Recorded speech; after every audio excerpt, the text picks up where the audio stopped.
All right, guys. So I have a quick tip, all right, for seven-figure product launches. And this applies to you if you're in e-commerce or you are in info products or potentially software as a service. You're launching some kind of product-based business. You want to get more product sales.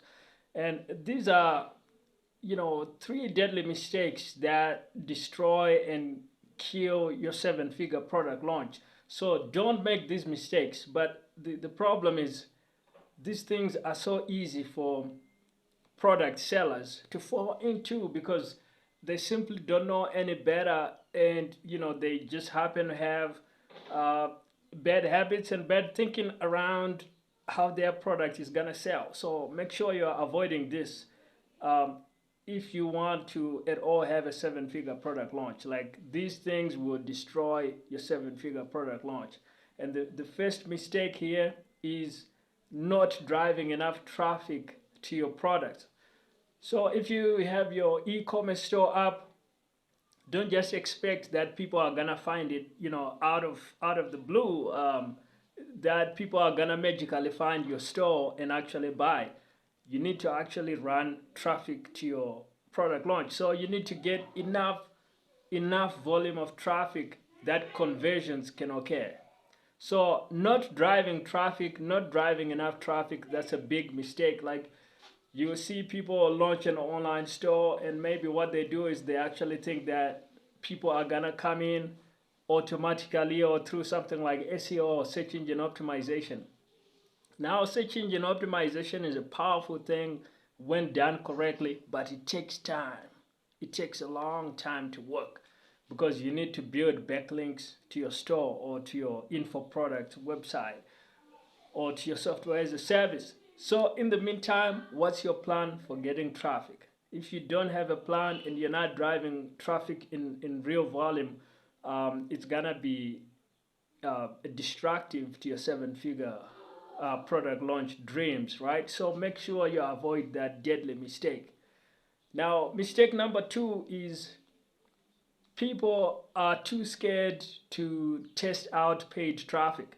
So what you see often in small businesses is that small businesses want traffic that's entirely free, which is all right because I understand it. As a small business person myself, I understand. Like, you're trying to save money, you're trying to be economical, you're trying to kind of get out there on a lean kind of approach, and that's great.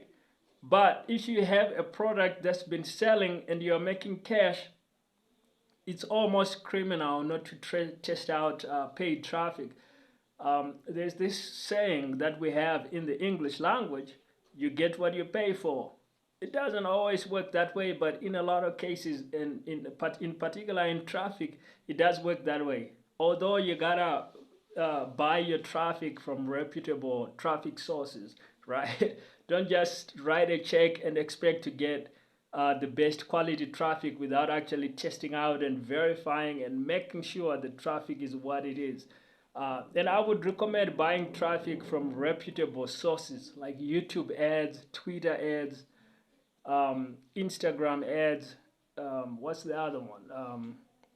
There's a bunch of these like LinkedIn ads. Those are good. Might be more expensive, but still pretty good. Um, those are gonna be reputable traffic sources where you can get really good, high quality traffic for your launch. And that leads us into mistake number three, deadly mistake. This is a deadly, deadly mistake, just like the other ones. And that's an over reliance on paid traffic. What? Yes, I know I just said you gotta be willing to step into paid traffic, but often what I've also observed and what happens in info products, e-commerce, SaaS, product-based businesses, is the entrepreneur comes out with a product idea and then they run some Facebook ads or some YouTube ads and they get some initial success. And they write that ad out, and then somehow their business kind of stalls out at some point where their product just kind of stalls out and it's still selling, but sales are not increasing. They might even be shrinking, and they're still spending the same, maybe even more, on ad spend. So the problem that happens here is when you have an over reliance on paid traffic, what it means is you are a one trick pony. You are dependent on the advertising platforms.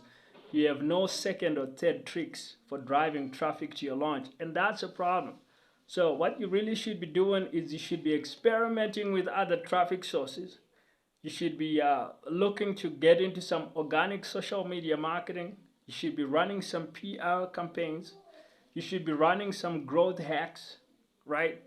To get more traffic, experimenting, experiment. That's how you break out of those limiting constraints, those boxes that trap your product sales in a in a no growth area. So those are the deadly mistakes to avoid if you want to have a seven-figure product launch. Avoid these and you see a lot more success.